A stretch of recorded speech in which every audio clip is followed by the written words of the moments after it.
सामाजिक, राजनीतिक और सामान्य समाचारों के लिए देखते रहिए EJ TV news live. Deglur की इस सरजमीन पर हजारों की तादाद में मेरी आंखों के सामने मौजूद मेरी माएं, बहनें, बुजुर्ग और नौजवान साथियों, नए कमरों में अब चीजें पुरानी कौन रखता है? नए कमरों में अब चीजें पुरानी कौन रखता है? परिंदों के लिए शहरों में पानी कौन रखता है? और वो तो हम हैं जो बचाई है विरासत, वरना सलीके से बुजुर्गों की निशानी कौन रखता है? देगलूर वालों, इस कोरोना में हमने एक ऐसे इंसान को खोया जिससे आप बहुत मोहब्बत करते थे। राव साहब, जिनसे आपने बहुत प्यार किया, जिन्हें आपने आमदार बनाया। राव साहेब अंतापुरकर साहब, मैंने उनकी ईमानदारी के किस्से दिल्ली में बैठ के सुने हैं, उत्तर प्रदेश में बैठ के सुने हैं। 2 बार एमएलए रहने के बाद भी जिस इंसान ने अपने पास घर जोड़ने के नाम पे सही से अपना घर तक न बनाया हो, उससे ज्यादा ईमानदारी की मिसाल क्या हो सकती है? मैं उत्तर प्रदेश से आया हूं। आदरणीय अशोक राज चौहान जी साहब बड़े भाई हैं हमारे, उनका आदेश था कि इमरान आना है, लोगों से मुखातिब होना है, बात करनी है। मैं उत्तर प्रदेश से आया हूं। एक तरफ आपका एक एमएलए लोगों के बीच में कोरोना के दौरान उनका हाल चाल लेने के लिए, उनकी बीमारी जानने के लिए, उनके इलाज के सिलसिले में घूमता रहा और खुद कोरोना पीड़ित होकर के ईश्वर को प्यारा हो गया। और एक तरफ हम जिस उत्तर प्रदेश से आए हैं, वहां गंगा जी में लाशें बह रही थी और उत्तर प्रदेश की सरकार ऑक्सीजन मांगने पर मुकदमे कर रही थी। मेरे भाई, राव साहब से आप जो मोहब्बत करते थे, उसका कर्ज चुकाने का वक्त आ गया है। जितेश नौजवान साथी हैं, पढ़े लिखे हैं। आपका दिया गया एक वोट दरअसल इन्हें वोट नहीं होगा, बल्कि राव साहब को सच्ची श्रद्धांजलि होगी जो आप 30 तारीख को देंगे।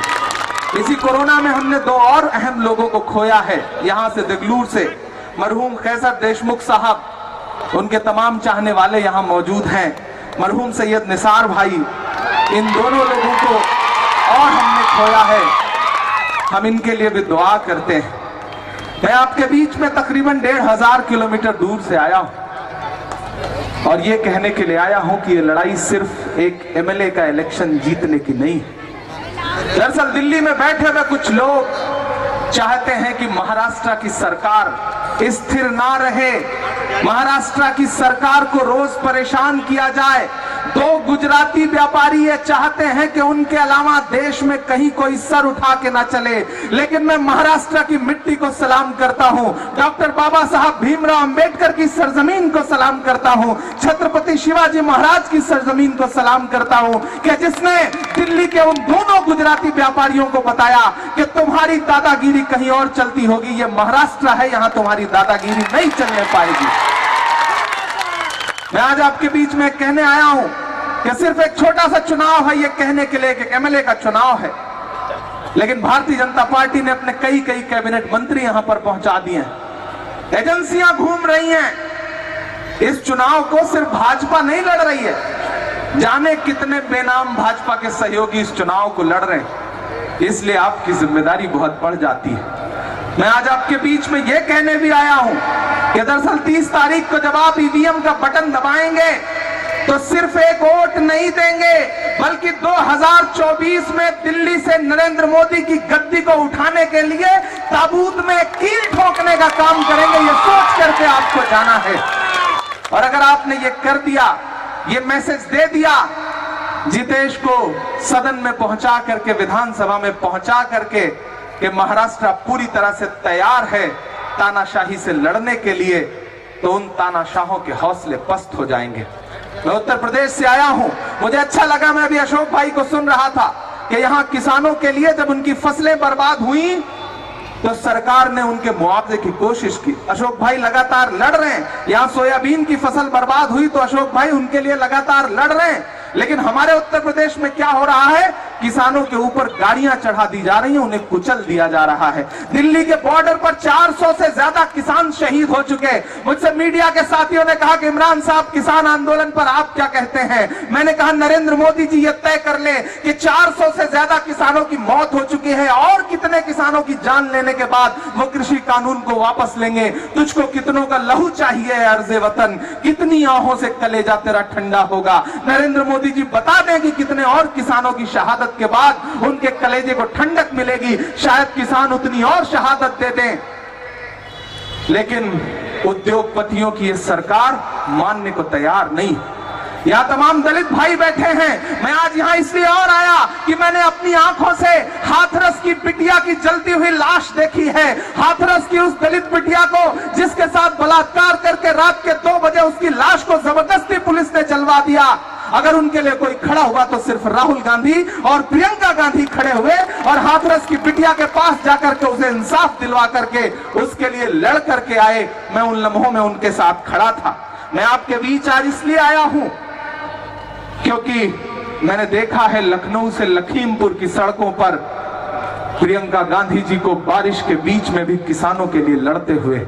और उस दिन जब लखनऊ से लखीमपुर प्रियंका गांधी जी रात में जा रही थी, आप सारे लोग सोशल मीडिया पे देख रहे थे, तो ऐसा लग रहा था कि प्रियंका गांधी नहीं बल्कि इंदिरा गांधी चल रही हैं। लगातार आम आवाम के लिए लड़ने का काम अगर कोई कर रहा है तो कांग्रेस पार्टी दिल्ली में कर रही है और यहाँ महाविकास अघाड़ी की सरकार कर रही है। महाविकास अघाड़ी के जितने सहयोगी बैठे हैं, मैं सबका स्वागत करता हूँ। चंद्रकांत भाई का स्वागत करता हूँ, उन्होंने बहुत अच्छा भाषण दिया। अशोक जी ने आपसे अपना एक नाता जोड़ा है और आज मैं ये कहने आया हूं कि कल अशोक भाई का जन्मदिन है। आप लोगों को पता है या नहीं पता है? अशोक राव चौहान साहब का कल जन्मदिन है और जन्मदिन पर हमारे उत्तर प्रदेश में तो तोहफा देने की परंपरा है। आप भी देते ही होंगे, गिफ्ट देने की परंपरा है ना। तो अशोक भाई के लिए सबसे बड़ा गिफ्ट ये हो सकता है कि अपने जितेश को बहुत बड़े वोट से जितवा दीजिए। इससे बड़ा तोहफा नहीं हो सकता। और मुझे पूरा यकीन है कि आप से जो रिश्ता अशोक राव चौहान साहब ने जोड़ा है। मैं परसों झारखंड में था, कल बिहार बाई इलेक्शन में था, आज मुझे रामपुर और बरेली रहना था क्योंकि प्रियंका गांधी जी की प्रतिज्ञा यात्राएं चल रही हैं। लेकिन मुझे अशोक भाई ने कहा कि इमरान भाई, मुझे देगलूर के लोगों ने कहा है कि इमरान को बुलवाइए। मैंने कहा अशोक भाई बहुत मुश्किल होगा, कैसे आ पाऊंगा, बहुत कार्यक्रम लगे हुए हैं। तब इन्होंने कहा कि इमरान भाई, देगलूर के लोगों से मेरे पिताजी के समय से उनका रिश्ता है, वो मेरे पिताजी के सहयोगियों में से हैं, मैं उनकी बात टाल नहीं सकता। मैंने कहा अगर आप अपने पिताजी के साथियों की बात नहीं टाल सकते तो आप भी मेरे बड़े भाई की तरह हैं, मैं आपकी बात नहीं टालूंगा। मैं आ रहा हूं, लोगों से मुलाकात करूंगा, लोगों के सामने अपना दामन फैलाऊंगा और उन्हें बताऊंगा कि यह बहुत मुश्किल वक्त है, ये लड़ाई बहुत बड़ी लड़ाई है और इस लड़ाई में सबको आगे आना पड़ेगा। डरने से काम नहीं चलेगा। राहुल गांधी जी कहते हैं डरो मत, ये जो नफरत वाली ताकतें हैं डरो मत इनसे, और नहीं डरोगे तो कोई ताकत नहीं है जो आपको आगे बढ़ने से रोक सके। अकलियत के बड़ी तादाद में यहाँ लोग बैठे हैं। मैं आपसे भी कहना चाहता हूँ, बहुत सारे सर मुझे ऐसे दिखाई पड़ रहे हैं जो यहाँ मौजूद हैं। भारतीय जनता पार्टी कई तरह से इलेक्शन लड़ती है, कई तरह से साजिशें करती है। यहां भी एक साजिश के तौर पर एक गैस सिलेंडर छोड़ दिया गया है, लेकिन उस गैस सिलेंडर में गैस कौन भरवा रहा है आप सारे लोगों को पता होगा। पता है कि नहीं पता है? उस गैस सिलेंडर में गैस कौन भरवा रहा है आपको पता है ना? तो फिर उस गैस सिलेंडर की गैस भी निकालने का काम आप ही को करना है, क्योंकि ये वही भाजपा है। यहाँ बड़ी तादाद में माएं बहनें बैठी हैं। ये वही भाजपा है कि जब 2014 में नरेंद्र मोदी जी के बड़े बड़े पोस्टर लगते थे तो लिखा जाता था कि बहुत हुई महंगाई की मार, अब की बार भाजपा सरकार, और बदले में क्या मिला? 365 और 360 रुपए का गैस सिलेंडर आज 1000 रुपए के पास पहुंच गया है। पेट्रोल 60 रुपए वाला 100 रुपए के पार पहुंच गया है। और वो आदमी जो कहता था तिजोरी की चाबी मुझे सौंप दो, मैं देश नहीं लुटने दूंगा, वो आज कहां है? कभी देखा है वो आज कहां है? कहां सोया है चौकीदार? चौकीदार का नाम आते ही आप इतना किलस जाते हैं, समझ में आता है कि आपका गुस्सा कितना बड़ा है उससे। मैं नाम नहीं लूंगा, नहीं चौकीदार को आप जान जाएंगे कि मैं नरेंद्र मोदी जी की बात कर रहा हूं। कहां सोया है चौकीदार, कहां सोया है चौकीदार? पेट्रोल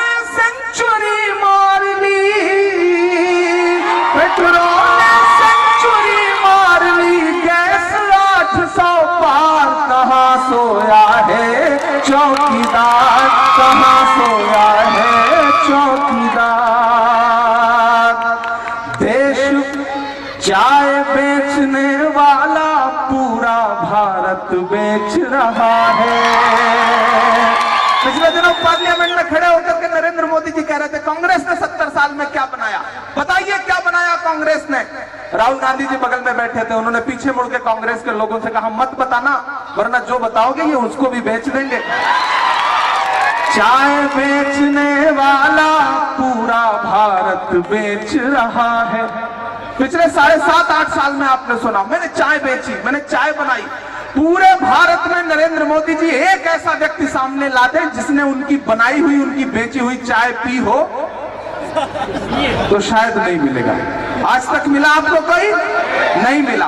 आप अंदाजा लगाइए कि किस दर्जे का झूठ बोला जाता है कि चाय बेचने वाला पूरा भारत बेच रहा है, इसी काम में हासिल उसे महारत बेच रहा है, इसी काम में हासिल उसे महारत बेच रहा है। रेल बिक गई, तेल बिक गई, बिका हवाई अड्डा। देश के तमाम हवाई अड्डे बेच दिए और वहां क्या बोर्ड लग गया? अडानी एयरपोर्ट। लेकिन मैं महाराष्ट्र को सलाम करता हूं कि जब छत्रपति शिवाजी महाराज एयरपोर्ट का नाम हटा करके वहां बोर्ड लगाया गया अडानी एयरपोर्ट, तो महाराष्ट्र के लोग उठ खड़े हुए और उन्होंने उस बोर्ड को हटा कर फेंक दिया और कह दिया यहां पर किसी व्यापारी के नाम का बोर्ड नहीं लगेगा, जो महाराष्ट्र की अस्मिता से जुड़े हुए लोग हैं उन्हीं के नाम का बोर्ड लगेगा। मैं महाराष्ट्र के इस तेवर को सलाम करता हूं कि रेल बिक गई, तेल बिक गया, बिका हवाई अड्डा, सब कुछ बिकता देख के खुश हैं अपने जेपी नड्डा। जनता महंगाई की मारी, जनता महंगाई की मारी करती हाहाकार, कहाँ सोया है चौकीदार, कहाँ सोया है चौकीदार। पेट्रोल ने सेंचुरी मार ली, गैस 800 पार, कहाँ सोया है चौकीदार, कहाँ सोया है चौकीदार। किसानों को शहीद करने वाली सरकार, लगातार महंगाई बढ़ाने वाली सरकार। मेरी माओ, आपको याद होगा कि जब आप गृहस्थी में जा करके, रसोई में जा करके गैस का सिलेंडर ऑन करती हैं तो आपको लगता है ना कि जो 300-350 का सिलेंडर था वो आज 1000 रुपए के पार पहुंच गया। जब आप कढ़ाई में सब्जी डालने के लिए, सब्जी बनाने के लिए तेल डालती हैं तो आपने देखा है ना कि जो कांग्रेस के समय में जिस रसोई तेल की कीमत 60 रुपए 70 रुपए लीटर थी, आज वो 200 रुपए लीटर पार हो चुका है। ऐसे में जब आप कढ़ाई में तेल डालती हैं तो आपके तेल के साथ साथ आपके आंसू भी बहते हैं, क्योंकि इस सरकार ने आपकी कमर तोड़ करके रख दी, महिलाओं की कमर तोड़ करके रख दी। यहाँ बड़ी तादाद में महिलाएं हैं। उत्तर प्रदेश में प्रियंका गांधी जी लगातार महिलाओं के लिए लड़ रही हैं, आगे बढ़ रही हैं, हम सब उनके साथ खड़े हैं। ऐसे में महाराष्ट्र से जो एक संदेशा जाएगा उसका पूरे देश में बहुत बड़ा मैसेज जाएगा। अशोक चौहान साहब बैठे हैं, अशोक चौहान साहब जिस तरह से लगातार मेहनत कर रहे हैं, सच में जितेश आप खुशनसीब हैं कि आपका चुनाव आप नहीं लड़ रहे बल्कि अशोक चौहान साहब लड़ रहे हैं। इससे आपके चुनाव को जो मजबूती मिली है उसके लिए मैं अशोक भाई की मेहनत को और उनकी हिम्मत को सलाम करता हूं कि उन्होंने राव साहब से जो रिश्ता जोड़ा था उसे उनके बेटे के साथ भी निभा रहे हैं। और मुझे पूरा यकीन है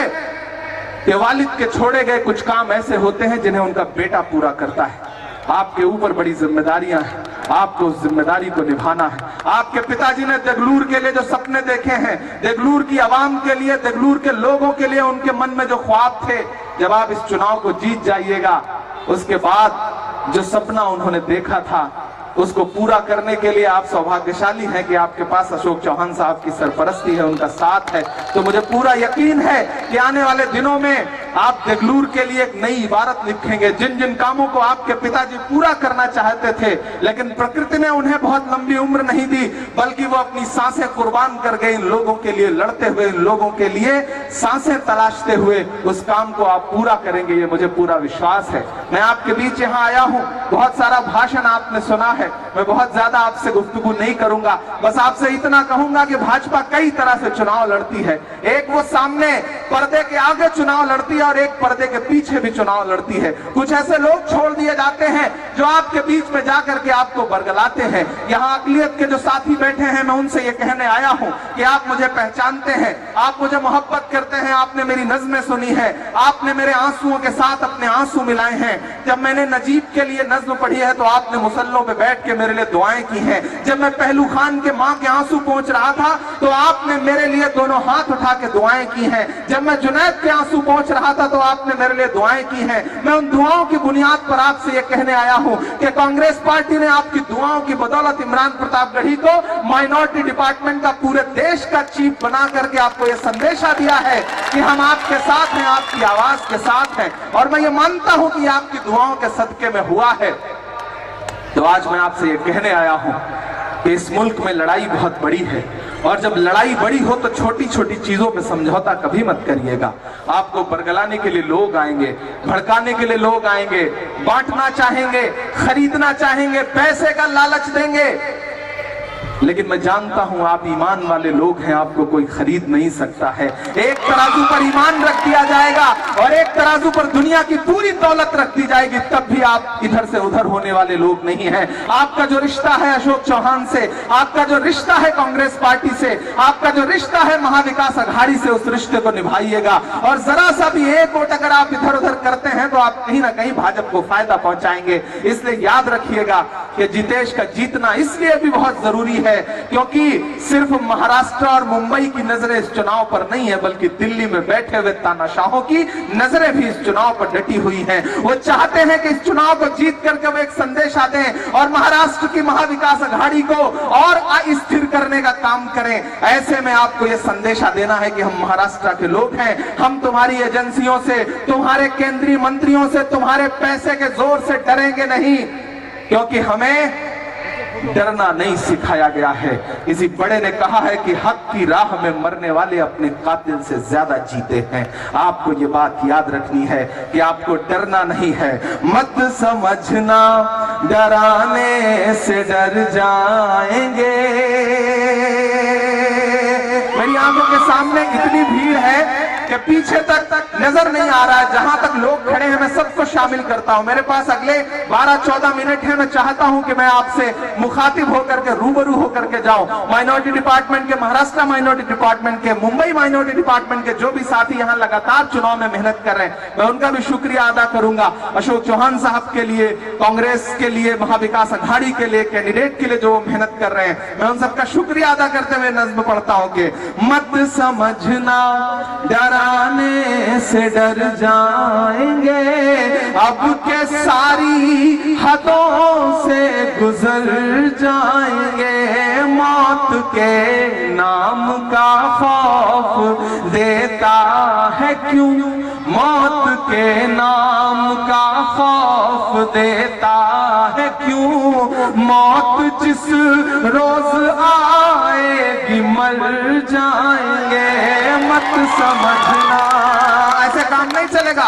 आपकी तालियों का शोर पूरे बेंगलुरु की फजाओं में जाना चाहिए, तब लगेगा कि ये चुनाव हो रहा है।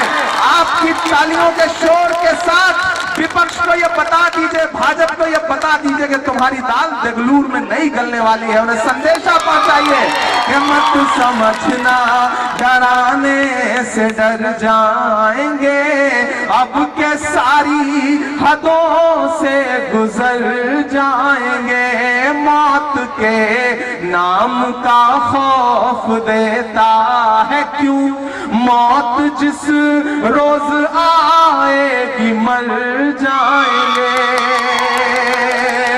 कि हिंद के नौजवानों के दुश्मन हो तुम। करोड़ों करोड़ रोजगार दे रहे थे, कहाँ है रोजगार? कहीं नहीं है। कि हिंद के नौजवानों के दुश्मन हो तुम, आरती और अजानों के दुश्मन हो तुम, आरती और अजानों के दुश्मन हो तुम। पूरे देश में अगर भारतीय जनता पार्टी की दिल्ली की सरकार किसी स्टेट से सबसे ज्यादा डरती है तो वो महाराष्ट्र का स्टेट है। जानते हो क्यों? क्योंकि एक तरफ अशोक भाई बैठे हैं, एक तरफ शिवसेना के साथी बैठे हैं, एक तरफ एनसीपी के साथी बैठे हैं, बाकी जो सहयोगी दल है एक तरफ बैठे हैं। इमरान खड़ा है माइक पर। भाजपा डरती है इस एकजुटता से, भाजपा डरती है इस कौमी एकजहती से, भाजपा डरती है मोहब्बत से। वो सिर्फ और सिर्फ नफरत करके इस देश पर शासन करना चाहती है। पिछले 3 दिन पहले जब मैच में मोहम्मद शमी को ट्रोल किया जाने लगा तो पूरे देश में राहुल गांधी खड़े हुए और उन्होंने कहा कि नहीं, ये मुल्क सिर्फ और सिर्फ मोहब्बत से चलेगा, नफरत से नहीं चलेगा। आपको ये समझना पड़ेगा अकलियत के साथियों कि महाविकास अघाड़ी की सरकार जिस दिन से महाराष्ट्र में बनी है, नफरत वाली ताकतें कहीं सर नहीं उठा पा रही हैं। इसलिए भी जितेश का जीतना बहुत जरूरी है, एक संदेशा देना बहुत जरूरी है कि हिंद के नौजवानों के दुश्मन हो तुम, आरती और अजानों के दुश्मन हो तुम।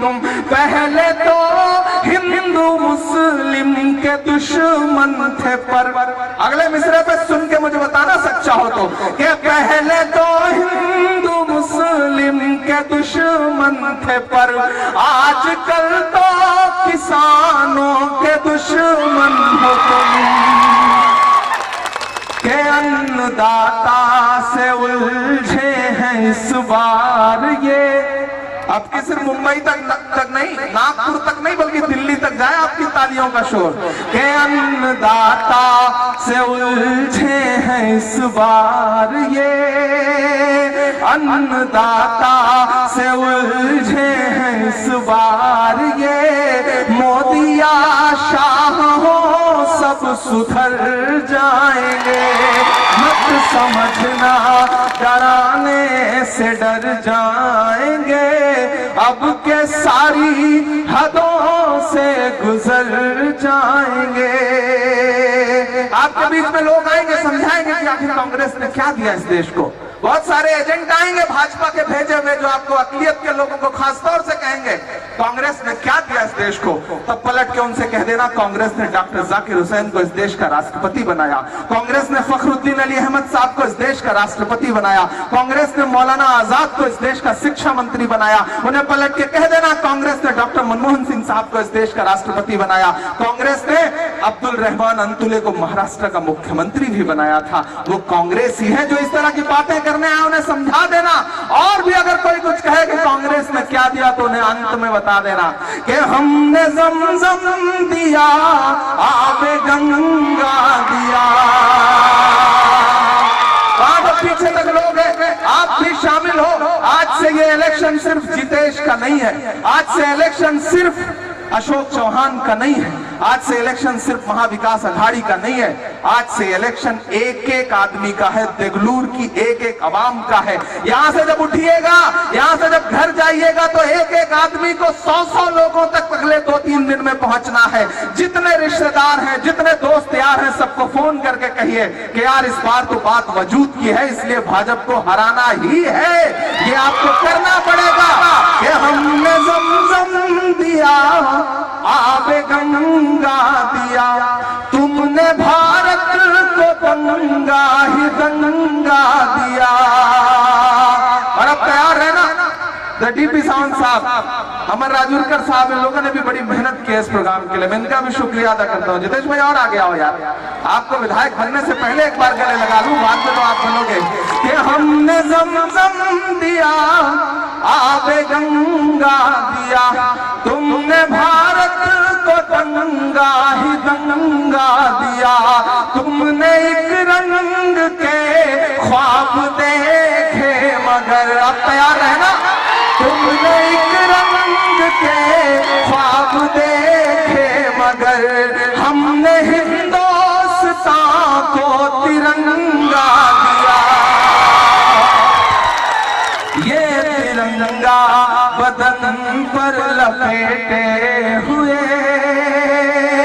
ये तिरंगा बदन पर लपेटे हुए, एक दिन इस जमीन में उतर जाएंगे। मत समझना डराने से डर जाएंगे। उठाइए एक हाथ अपना और बताइए